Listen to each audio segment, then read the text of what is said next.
Yes, ma'am.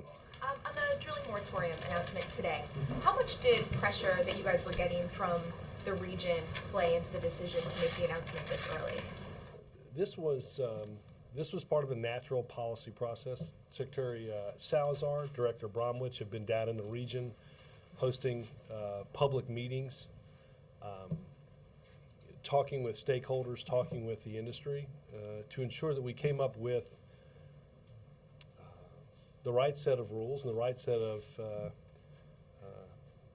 safety mechanisms to ensure that something that will obviously always carry some risk also has within it a containment strategy that works for the American people. So this was part of a very deliberative policy process that, quite frankly, just got done more quickly than the original timeline. Has the White House reached out to Landrieu to ask her to drop the hold on Wu's nomination? Legislative Affairs was, through the normal course of this, going to do their congressional notifications.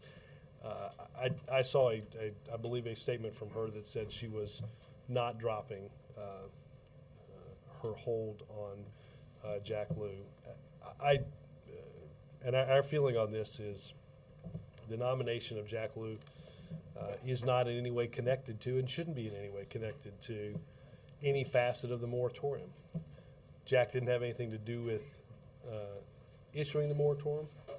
Doesn't currently have anything to do with the moratorium. He passed 2 Senate committees with more than 40 votes and only 1 dissenting vote.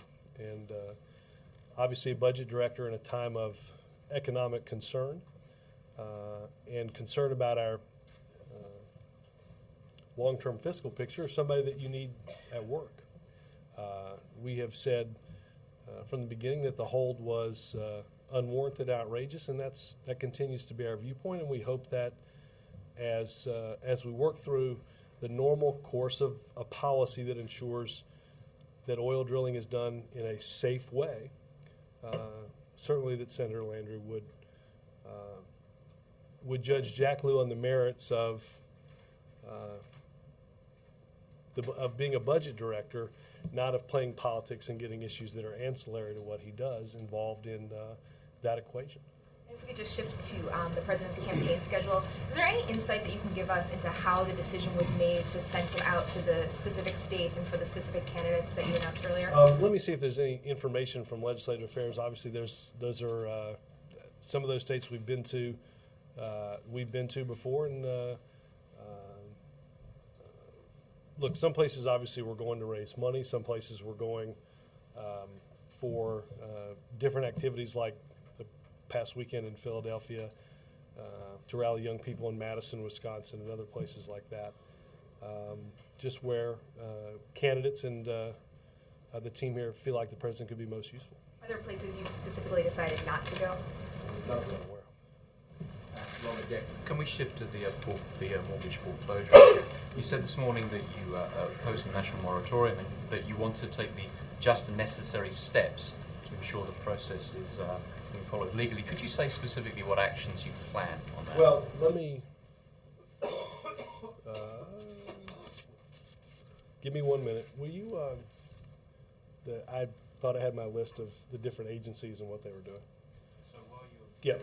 Back to the offshore drilling moratorium. Environmental groups are saying this is pure politics and very cynical. I mean, is there no political dimension to this? So? Currying favour with voters in the Gulf states, the hold on Lew? No. I mean, I don't see any. I'm not entirely sure how anybody could make.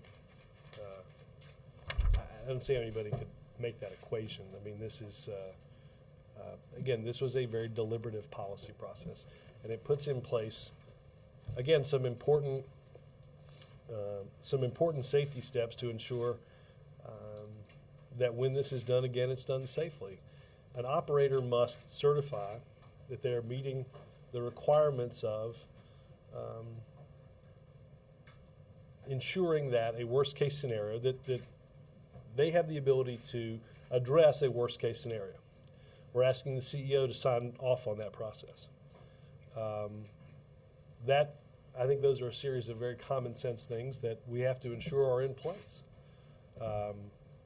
But politics in the region, politics outside the region, none of that has played, none of it played a role in the president's instituting the moratorium. None of it has played a role in the policy process that's gone on to devise a way out of the moratorium. It is, the president wanted to put in place a moratorium that paused deep water drilling while we figured out what had happened and what needed to be in place. Look, there are other reports that are going to come out of the Deepwater Horizon spill. There's still an engineering report. There are other, the Oil Commission obviously is looking at this. And, you know, there certainly will be opportunities for, as that moves forward, for the Department of Interior to examine the evidence that comes back either from the engineers, the Oil Commission, and update that process as we go along. You know, this is a process that starts the permitting process again. And somebody can drill only when they satisfy the government that they have a process in place to deal with a worst-case scenario. Until that time, drilling can't happen. And on the, In terms of this, I mean, look, FHA has launched a review of servicers to examine the full compliance with the law. HUD, Treasury, FTC, and the Justice Department, along with state AGs, are working together and in close communications on the best ways to protect consumers. The Officer of the Comptroller of the Currency, which has supervisory authority over the biggest mortgage servicers like Wells Fargo and Bank of America, they are reviewing the process by which the nation's largest servicers undertake their foreclosure process. There are other things like FHA, FHFA, which oversee Fannie and Freddie. All of that is to say, as we said this morning, that there's a process that has to be followed, a legal process, and if that process isn't being followed by anybody along the way, then that can and should be rectified. We also have pointed out, though, that the idea of a national moratorium would impact the recovery in the housing sector, as anybody that wished to enter into a contract or execute a contract to purchase a home that had previously been foreclosed on, that process stops. That means houses and neighborhoods remain empty, even if there are buyers ready, willing, and able to do so. So we want to protect consumers. We support what state attorneys generals are doing in looking into the mortgage process to ensure that consumers are protected. Jake? I was just wondering, first of all, if you had any reaction. A federal judge has granted an injunction with don't ask, don't tell. I was told something about that as I walked out. I would point you to DOJ, as I assume they will analyze the briefing. I obviously know the president's view on changing the law and don't ask, don't tell. Okay.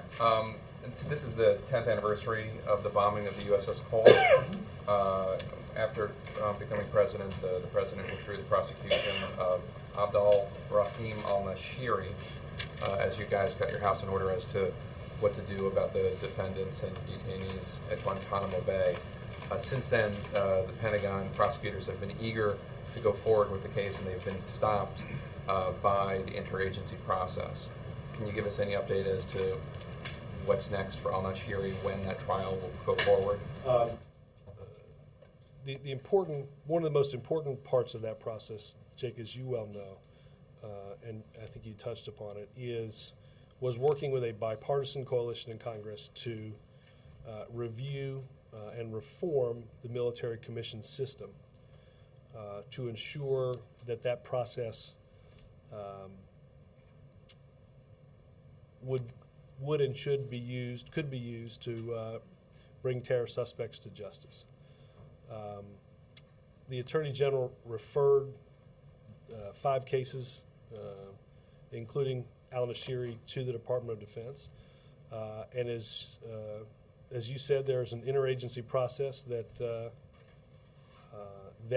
is being worked through, and certainly our hope is, now that we have a reformed commission system, that it's a process that can start soon.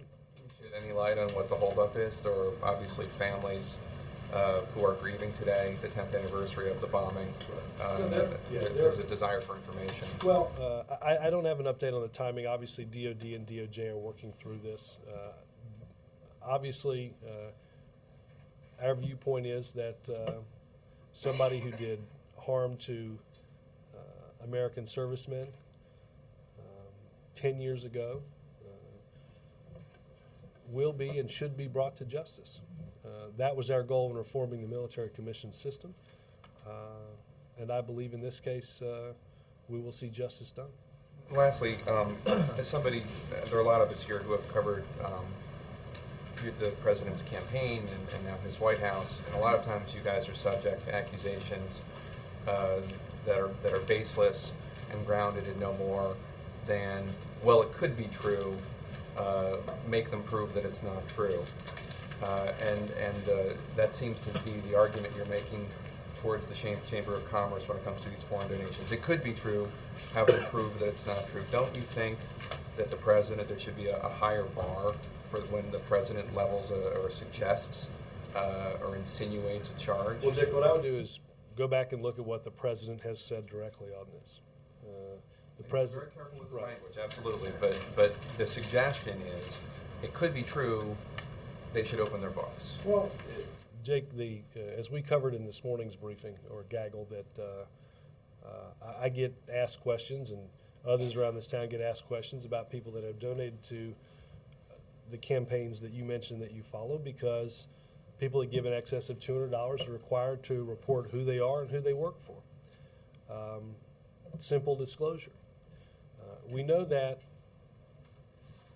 because the Chamber has said that they take money from overseas. We do know that they're spending $75 to $80 million on ad campaigns with anonymous donors. They know the identities, but the American people and the voters in these individual elections do not. The best way to clear any of this stuff up would simply be to disclose the names, the identities of those donors. That goes for groups on any side of the political spectrum. When you have, in the case of this election, there are outside groups on the Republican side that are largely supplanting the role of the national party. Certainly to the extent to which they are participating as an active entity in this election. And no one knows where that money's coming from. This is an important election. And those groups owe it to the American people to tell us who they are. To describe, based on that identity, what their agenda is. Why are they so heavily involved in these races? It seems like a fairly simple thing to do. The president talked about this as early this year as the State of the Union, and we tried desperately to get a law passed that would require those identities to be disclosed. Yeah. Robert, on the conference call earlier, Secretary Salazar was asked whether additional inspectors have been brought in to carry out some of these new reforms to make sure that these oil companies are abiding by the guidelines. And the answer was no, that they don't have, the numbers have not been increased since prior to the accident. So how can the American people sort of be assured that these inspections will be able to be carried out when you don't have the personnel perhaps to do it? Well, then let me go back and see what DOI was referring to in terms of what they're referring to in terms of additional inspections that meet the law. In this process, applications for re-permitting of exploratory deep water wells will be examined and reviewed, and permits issued based on their ability to meet the requirements of a worst-case scenario. But then the inspectors would be following up to make sure that they're abiding by whatever the guidelines are. I would need to get more information, and I would have you ping also the Department of Interior. But what is crucial in this process is ensuring that, and this would be through the signature of the Chief Executive Officer of the operating company, that they certify that they do indeed have all the resources readily available to respond to that worst case scenario. That is what would now be in place in order to continue a deep water drilling project that is underway in the Gulf. The First Lady out on the campaign trail, we're seeing more of that now. What are you hoping to accomplish by having her out there campaigning? Look, I think she is an invaluable asset to this White House. I think she has, as she told during the 2008 election, she's got a story to tell about herself and her family. And I think she will tell that story and what the administration and some of these candidates have been able to do to help families that they represent.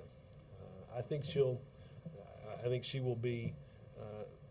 She will go out and have a very affirmative case for coming out and participating in this very important election. I think she's, like I said, she's an invaluable asset, and my guess is we'll get good response out there on the campaign trail. Part of her appeal has been that she's non-political in terms of what she gets involved in. Any risk at all in sort of throwing her into this So again, I think hand-to-hand you'll see her make a very positive case for these candidates, not get involved in the back and forth of normal political campaigns. Thank you. Robert, at the gaggle, you suggested that the reason the president didn't bring up the Chamber of Commerce issue was he was just giving it an abbreviated version of his usual address at fundraisers. But are you suggesting that he's not backing off this at all? When he holds fundraisers for Coons on Friday and Patrick on Saturday, and goes to Cleveland and Columbus, are you telling us this will be a major part of his address? Look, it will definitely be part of his address. Absolutely. He's not backing off one iota. There's no reason to. There's no reason to back off asking for the disclosure From fact-checking of these organizations and from newspaper editorials, and a lot of people saying this is the kind of None of whom have seen- unsubstantiated none harsh of whom attacks have that seen he... the list of donors that is being protected and whose identities are being protected. Chip, if there are organizations raising tens of millions of dollars who won't tell us who their donors are, my guess is they're not telling us for a reason, because they have something to hide. Yet they supplant an entire national political party, spend tens of millions of dollars, in the end, in total, probably hundreds of millions of dollars, without knowing who they are, what their agenda is, or who they represent. That's not good for our democracy. Fine Rovian trick. In this case, it was very much to try to take a similar example far out of what the discussion point is in order to distract you all away from asking for their donor list. And in other cases, I mean, is this something with a broader application, Rovian trick? Is that Likely. Is that something we're going to find in Webster's in a... Likely, yeah. I'm sure Updating that, Bill Sapphire's dictionary. Yes, look, again, I think the question was, well, how come this think tank won't disclose its donors? Well, look, that might be an interesting debate to have, but it's not the debate that we're having about the fact that there's tens of millions of dollars on TV for and against certain candidates. If, as I said this morning, if that was a group that was advertising on television, the president has not reserved his criticism for the masking of the identities of these political donors based on who they are advertising for or against. He believes that whether you are supportive of Democratic candidates, Republican candidates, in some cases both, the identities of who funds those campaigns is pertinent to the debate. Does the president approve of the DNC saying, and believe, as the DNC ad says, that the Chamber of Commerce is apparently taking money, using money from foreign sources in its political I don't know whether the president, I have not talked to the president about that ad, so I don't know. You won't go that far. Well, again, I have not talked to the president about that ad. I would point you to what the president has said on this subject, which is to lay out that, as the chamber has said, they take money from overseas. We know they're spending millions of dollars. Who's that money coming from, and where is it coming from? The Chamber's dues from foreign affiliates account for less than 0.2% of the $40+ million, $40 to $50 million they're spending on political endeavors this year. Have you seen the list of their donors? I have not. Okay. Is the bigger problem the legal use of money from domestic donors that may have an agenda?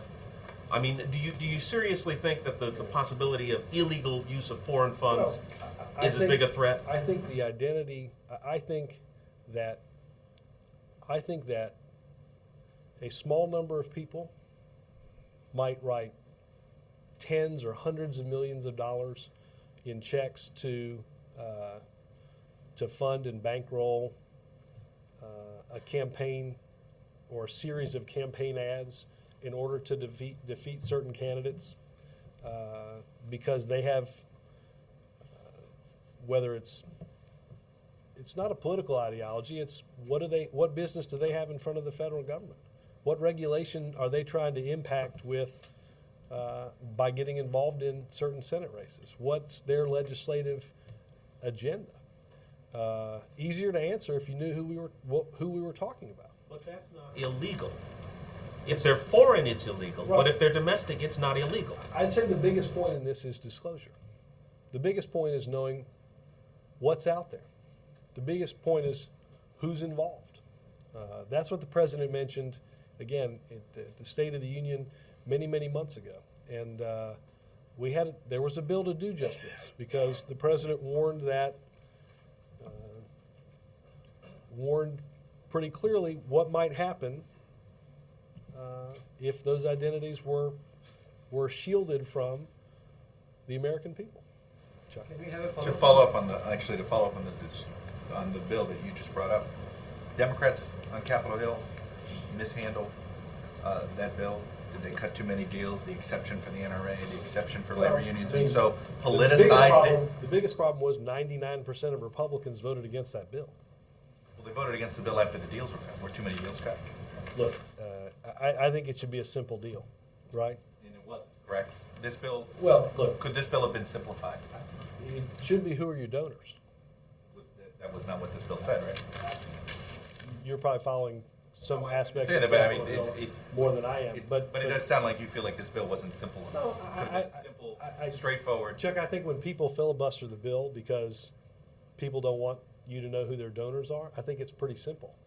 There was a ruling and a campaign put together in order to gather up tens of and hundreds of millions of dollars to effect an election with the promise that your identity would never be known. That's pretty simple. That's what's gotten all that money rolling into TV stations. A couple other housekeeping. One, when's the last time the president talked to the Chilean president? The Chilean president? Yeah, about the miners. I don't know the answer to that. I will check with NSC. Not in my recent memory have I seen anything on that. Second is on the drilling moratorium. By lifting this moratorium, does this mean the federal government has do you feel like you guys have a better sense of what caused the Deepwater Horizon explosion, that this was a uniquely BP situation? Is that sort of how people should interpret Well, I think this a couple of different moratorium? ways, and which is why I mentioned I think it was to Dan's question, that there's still an outstanding commission, there's still an outstanding engineering report that may very well, depending on its findings, impact the process, which is important. But we know that, again, there's inherent risks in doing this at all, that we understand. But the belief of the secretary, I think rightly so, is that each operator has to certify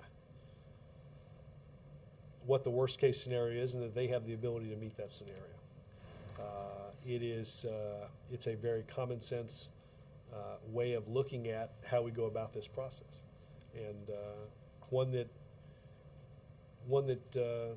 we think, based on the quality of permit applications, can be met by operators. So you It feel won't that be. The industry as a whole does have a handle on how to keep this as safe I as it think can be. that they understand now far better what has to be in place, and what they risk if something like this gets out of hand, which clearly it did in the Gulf with the Deepwater Horizon. One campaign question. There were 5 Senate debates last night, 3 time zones, all over the country. I didn't see any of that. I understand that, but two big issues debated: stimulus, the Recovery Act, and healthcare, all came up in all of them. And it was all familiar. The Democratic candidate never cheerleaded the bill. The Republican candidate both said both were failures, both were mistakes, were repealed. But in each case, the Democratic candidate said, well, it was okay, or the health care bill was, well, it was a good start, it was a decent compromise. Do you feel as if you guys need to help these Democratic candidates essentially Like I said, sell the recovery? I mean, because none of them were saying the Recovery Act was a success. All of the Republicans said it was a failure. None of them were saying the health care was a great piece of legislation. Let's look at the Recovery Act. What we did was what that bill did was make sure that we didn't have a systemic economic meltdown that led to a Great Depression. Now again, that's And that's how it should be judged. that's known. That's not me saying that. That's economists saying that it led to increased growth, that it created and saved jobs, that it turned our economy around. Now, are there people that will still deny it? I'm sure. I think if you, Democrats are having trouble sort of telling that story.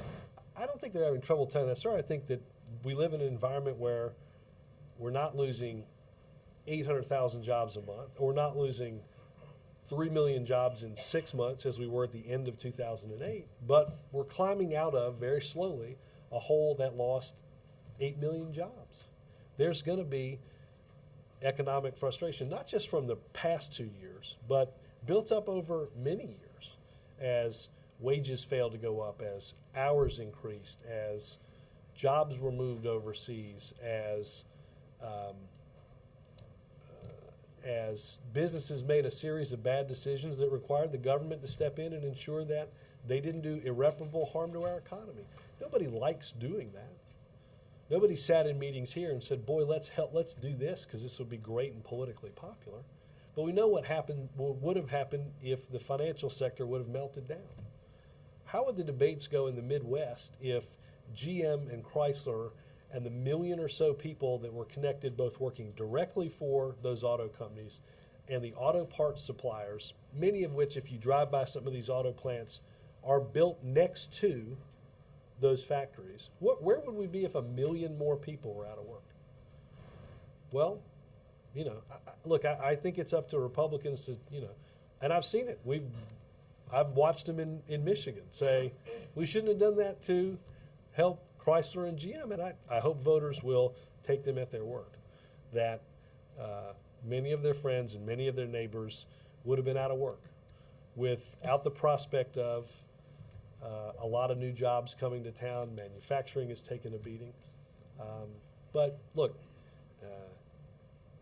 I understand that some legislative efforts in things like rescuing the economy, we get that the judgment on a political timeline might not always match up with, I think, how ultimately this will be viewed as creating a new foundation that stimulated new industries to create the jobs of tomorrow, which prevented, as I said, a meltdown into a Great Depression. And we are all aware of the economic study that shows had some of these steps not been taken, stabilize the financial system, and in the Recovery Act, that hole that's 8 million jobs deep would likely have been twice that. And that would be the Great Depression that we are thankful was warded off, because we didn't do necessarily what was popular, but we did what was right and what had to be done at the moment. Robert, may I just follow? I was just gonna say, I guess you And want to I was participate in these debates. Watching the Braves and the similar outcome. May I just follow? Try to watch the debate. On the moratorium, the Deepwater moratorium, the lifting of the moratorium has a lot of caveats. We design blowout preventers, more equipment on hand in case of accidents, things like that. How quickly does the president want to see these rigs back out on doing the exploratory drilling? And do you believe that these new regulations are going to chase away all the small companies and leave only the mega oil companies out there? On that latter point, I don't believe it's going to chase away. I don't believe it's going to chase away those companies because, Jonathan, I think we want to ensure that whoever is doing that exploratory drilling and participating in those activities has the ability to handle something if it goes catastrophically wrong. I don't think we'd ever want to permit something that we can't, that we couldn't unwind, that we can't meet. In terms of how quickly, I think Director Bromwich and others have said some of this is going to depend on the quality of the permit applications themselves. This is obviously not going to happen overnight. It's probably going to take several weeks to ensure that everybody feels comfortable that we have the appropriate plans in place to ensure that we meet those worst case scenarios. I think this is an important first step. It starts that process. It opens that process back up, and I think it is it's an important day. And has there been any contact, any outreach, I know we've asked this, with Mayor Landry's Yeah, shop let me check. owners? I would be shocked, quite honestly, if Legislative Affairs didn't give Senator Landrieu, Senator Vitter, and all those along the Gulf Coast a heads up on this. I don't. Let me check specifically on that reaction. Mark? Robert, if the law doesn't require political groups to disclose their donors, how can you say that these groups owe it to the American people? I mean, the law, they're abiding by the law. Well, I think the spirit of political disclosure is, and remember too that the law has just recently been struck down by the court. The notion of disclosure was struck down by the court. The notion of political donor anonymity was established, and I think many in Congress believed that, although not enough, believed that understanding who those people are is important to the process. It is hard to understate, Mark, how much they're impacting some of these elections. In some of these states, there are 4, 5, 6 of these groups up at a time. They're just commercials. Well, probably radio ads, TV ads. I think most people would admit that's the way most people get the information that they're going to, how they determine who's going to vote, who they're going to vote for, excuse me. And I think it's important when you don't know who those people are, when you don't know what their agenda is.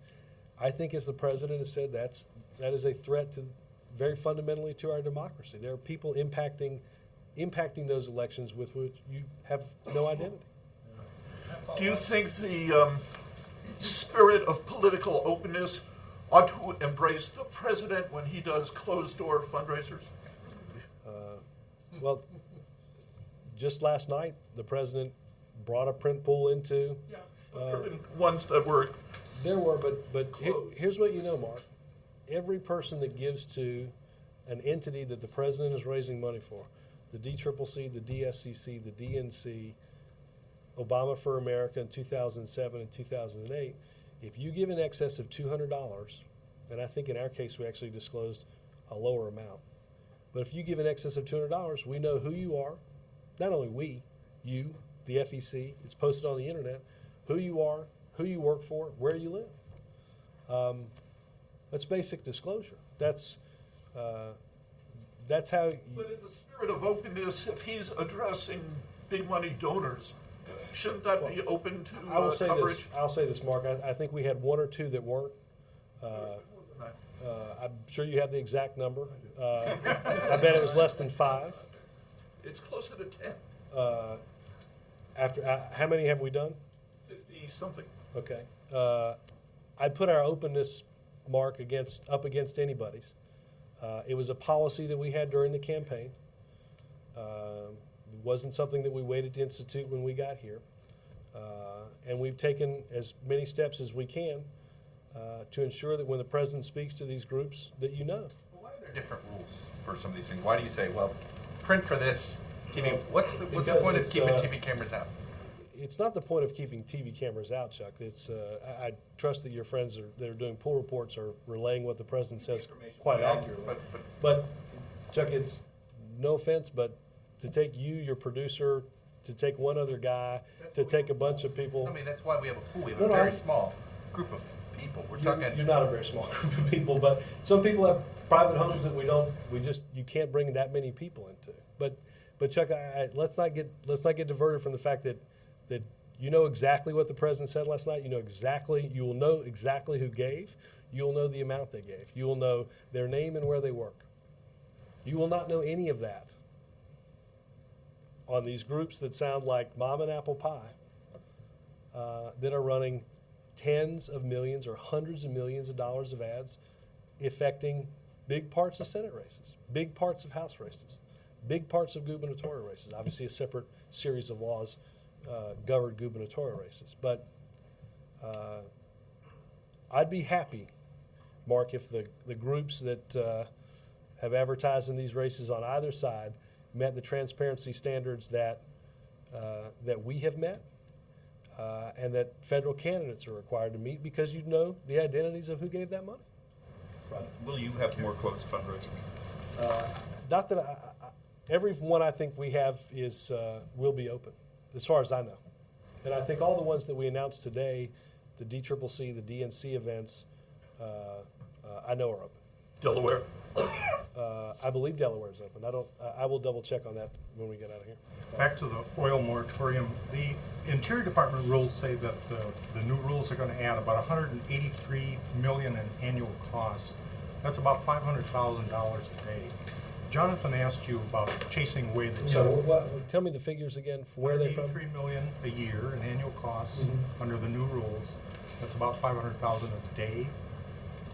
$500,000 a day for the 30-some exploratory. Okay. Jonathan asked about chasing away the independents, and I heard you say that you don't believe it's going to chase them away, but do you know, or is there any evidence? How do you know that? I go back and look. I'll go back and ask, and you should ask DOI about what cost-benefit analysis they have. But I mean, Roger, the point is, we're not going to permit, large or small, somebody that does not have the ability to certify accurately and adequately a containment strategy if the well they are drilling can't be contained in a worst-case scenario. That wouldn't make any sense regardless of the size of the operator. That wouldn't make any sense for those communities along the Gulf, whether they're employing people that work on those rigs or you have a business like the seafood industry that might be affected by an accident. These rules are put in place to ensure that the standards that are in the law are adequately met, that can be certified and signed off on by the chief executive officer, and that the steps to put in place those safety requirements are taken seriously. Do you think there's any concern that when the Interior Department holds the next auction for leases, that it'll only be the Exxons and the Shells and even the BPs that'll be able to afford it, and therefore the government would get fewer bids at lower prices? I don't, because I think that is obviously oil is a fairly known commodity with a known price. One other thing, separate subject. Senator Mitchell met with Biden this morning on the Middle East, or was to. Did I that happen? don't have an update on that, but I can try to find one. Any update on resolving the impasse? I don't have any update out of that meeting, but I'll see if there is one. In New York, the first civilian trial for a Guantanamo detainee is underway, and I wonder if you could just reflect on what the stakes for the administration are in the outcome of this trial. Well, look, obviously this is an individual who is on trial for and accused of his role in deadly embassy bombings that killed Americans. And we are serious about bringing to justice those that have harmed or killed our citizens, be it the al-Nashiris of the world who've done so by doing harm to our service members, killing civilians or government employees in embassies, and to bring to justice those that seek to do our citizens harm or have done them harm. But is this a referendum on the ability of civilian courts to handle Guantanamo detainees? I think,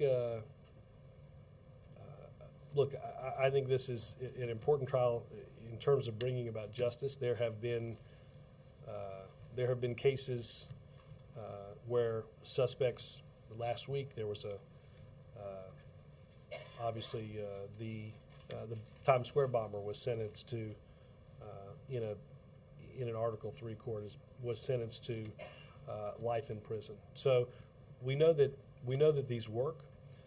We also know that we have a reformed military commission that can also bring those at Guantanamo that were housed at Guantanamo to justice, and we'll do so. Robert, just two questions. The Los Angeles Times reported that Obama White House aides owe the IRS $831,000 in back taxes. What will the president do about this? I was going to check on that, and I haven't done so, so let me do so. Why did the president schedule a 12-day trip to the Far East beginning on November the 4th instead of remaining home in the possibility of the need for a major Democrat rebuilding? Well, it's a 10-day trip that starts the 5th. It said 12-day in the prints. I'm pretty sure it's. I was in a meeting. I was in a meeting about it this morning. I won't disagree. Our Lester, This room gets screwed at 12 days. You guys are doing that's why. Oh, well, sorry. Ours is, I guess, more direct flight. Look, our relationship with the world, Lester, is tremendously important. We can't grow our economy unless we can export our products overseas. Asia is the fastest growing market in the world. But why not do that later so that he can, if he needs, rebuild the party of which he is the head? One, I don't think we're going to need to do that, Lester, and two, this is an important election, but there's also important work to be done. In countries like Korea, in Japan, and in India, in ensuring that we have the type of relationships around the world and the type of business relationships in the world that can buy and sell the products that we make here and create jobs. Jackie? Robert, could you just spell out why you think it's a good argument to be pushing this issue of the foreign money and whether it exists or not, is disclosed or not, and at a time when we're this close to the election and people are sort of looking for the closing argument? Well, I think people care about, let's be clear, I think people care very much about who these people are and who these people are that they don't know. And understand that we don't know what their agenda is. We don't know whether they're trying to elect a group of senators to roll back Wall Street reform. We don't know. There's a whole lot of things we don't know. I think, look, if you look at the Bloomberg poll today, it was one of the most likely. If you look at the percentages of, are you more likely to support or less likely to support somebody who's has advertising in that race on their behalf? It was a pretty persuasive concern for voters. Does that jive with your own polls? None. I have not seen anything in DNC polling on it that I can remember. I think people are very concerned about, again, not knowing the identities of these special interests, not knowing where they're from, not knowing what they want from government, not knowing what they want from the senators that they seek or the House members that they seek to elect.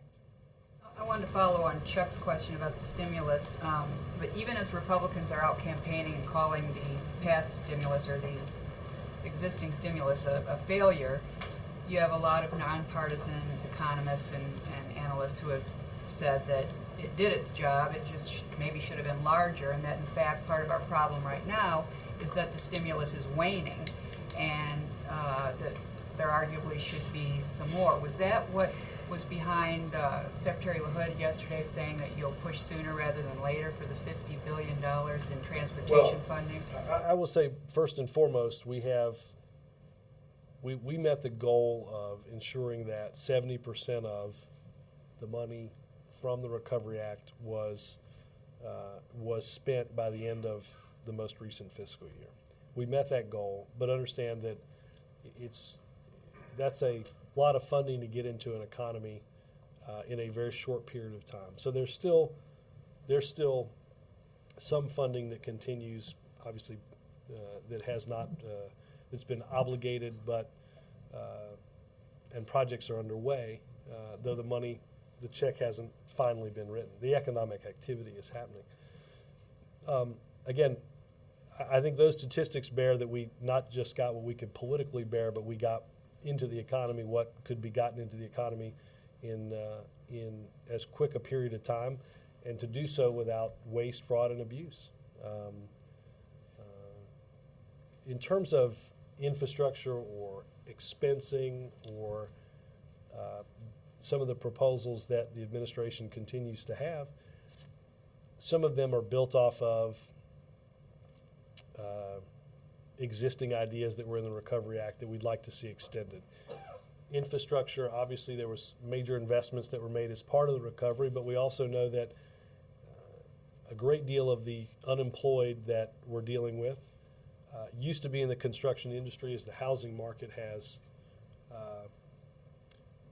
waned, that have the skills that could be put to use in infrastructure. We know that's a good investment for long-term economic growth, and we think that puts people back to work. So all of those go into what the economic team has proposed and what the president has proposed to continue to see our economy strengthen. But those arguments he made he made yesterday suggest like acting sooner rather than later, but are you going to try in the lame duck Congress to get some sort of emergency spending, or are you going to rule that out? I think that most of what the president's proposed is likely to be dealt with when Congress comes back in January. And one last thing on undisclosed money. Ginny Thomas, the wife of Supreme Court Justice Clarence Thomas, has formed this group for which she's solicited and accepted, as far as we know, unknown contributions from unknown sources of up to $500,000. Does the White House think that's an appropriate activity for the spouse of a Supreme Court justice? Let me take a look at that and get back to you on that. I just before I go on. Carrie? Yeah, thanks, Robert. Just breaking news out of California, Judge Virginia Phillips just issued an injunction of all don't tell discharges effective immediately. Yeah, I got this question right as I came out. I saw it literally as we were walking down. So let me point you initially to DOJ. Guess who I already have a question into? Those good guys at DOJ, call her back. Yeah. I'm just wondering, do you know if there's been any discussion inside the White House of what kind of steps might be taken to bring the Pentagon into compliance with such an injunction? I mean, let me check on that. I obviously, like I said, I learned of and haven't been able to talk to as we were walking down here anybody in the counsel's office who might have had an opportunity to read this more closely. Obviously, there have been a number of court cases that have ruled in favor of plaintiffs in this case, and the president will continue to work as hard as he can to change the law that he believes is fundamentally unfair. And you don't have any idea of whether or not you're going to work for a stay? I don't, but that's one of the questions that I had as I was walking in, and I've got to get somebody from council to help me. Small question left over from Sunday. We've been asked whether the president saw the streaker who was trying to win $1 million at the rally Sunday. Whether the president saw the streaker, I Name of the website. I $1 million don't, run. Okay, come on. Poor guy needs $1 million. I don't know if he Stimulus. did. Now you're going to ask me to walk into the Oval Office and see if the president saw the streaker, aren't In the you? interest of Others might. Yeah, Next question about Brett Favre. I don't know the answer to the streaker question. What Yes. about the boat? Did he know about the boat? Is it your view, Robert, that China is softening its stance on territorial claims in the South China Sea this week based on the release of the Vietnamese fishermen? And Let me get some better guidance from NSC on that, and we'll. Robert, you guys have complained for quite a while about sort of these unsubstantiated Republican charges about death panels and birth certificates and all that kind of thing. Does it feel kind of good to hear them carping about the accuracy of your statements with regard to the chamber? Well, no, but let's take the example that the example that you had of death panels, okay? That might have seemed like a more plausible charge if you didn't have a piece of legislation in front of you. Remember, are you going to read the bill? Are you going to look at this section? Are you going to go through this? You had the piece of legislation. So let's just have an analogous political argument, and that is, let's put out the names, put in the list, put it in a form. I'm sure it would stack up quite high. Put out the names of the donors and let people make a judgment based on the evidence. That's the one thing you could do with healthcare, right? You had a piece of legislation that you could, and why the myth was so thoroughly debunked is because people read the legislation and said, well, that's not in there. But, we don't have a list of who's given secret money to these secret groups. We've had between this morning and now, we've had a dozen questions about this. We've eaten a lot of clock. Isn't that to a certain extent one of the reasons why we're talking about this, so that we don't have to talk about other things like the economy or No, other I think issues? this is very much part of the economy. Understand this, Glenn. I don't know the identities. I wish I did. I bet when we finally do find out who these people are, you're going to find out their political agenda is to go back to the rules that we had governing Wall Street before we passed financial reform. But Glenn, all you got to do, if you walk right out that door, right up that nifty new set of steps, walk across that nifty park, there's a big building right over there, right? It's a stone's throw. It's a bad Sam Youngman golf shot.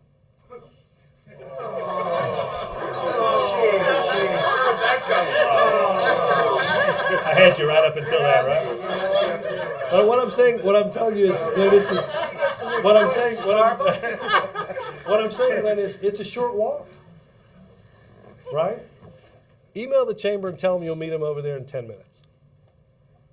Have the list. Put the entire argument to rest with the list. Put the entire argument to rest with Karl Rove and Ed Gillespie by providing the list. Why perpetuate the argument? Why distract from all the other things when we could be talking about by just simply providing the list? That seems easy. Simply disclose the identities of who funds all these ads. No longer hide behind the shroud of secrecy and anonymity. Simply tell us who you are. It'll probably be pretty easy to figure out what your agenda is. But generally, people that are looking for that shroud of secrecy in keeping their names anonymous have something to hide. It'd be easy. Just walk right over there. Including environmental groups, all the others that also get money anonymously, all of them should disclose all of their donors. If you're running TV That's the ads White in House this position. election, it has been since the president stood in front of Congress and the State of the Union. Support this White House. Even groups that support this White House. Are you calling on them now to do that? Absolutely. Absolutely. April. Well, Robert, listening to you in this briefing, again, they have the cover of the law behind them. You gotta get a shorter guy so Sorry. Okay. Okay, you know, they have the cover of the law behind them, but it just listening, it's sounding like, and you tell me if I'm wrong, they have deeper pockets than we do, and we're upset, and we want them to disclose, even though they have the cover behind them. I mean, you're upset because they're winning in the ad game.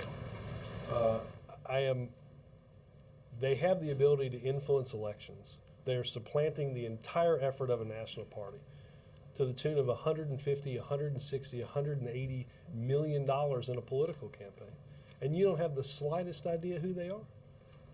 You don't know who they represent. You don't know what their political agenda is. You don't know what they're looking for in their next United States Senator. You don't know if we're looking for somebody to walk down there the first day and sign on to repealing the laws that we have instituted to change the way Wall Street works. But they're going to impact this election. If it weren't for the discussion we were having now, this would likely be the biggest story after the election. $200 million, $150 million, some huge amount of money that is playing out in races all over the country, and nobody knows who they are. I think that's a threat to the democracy that we have in this country. I think that is what is fundamental about who we are and what's at stake in this election. On another side. Very far back, but some of your deputies say there may be something happening outside that Oh. Thank you, Mr. Somebody want to go see George Clooney? Sam, do you have something you want to tell me? I'm still reeling from that sucker punch. Per our agreement from last week, the Auburn University Tigers are a superior football program to the University of Kentucky. Nobody will argue about basketball, so I appreciate it. Thank you, guys.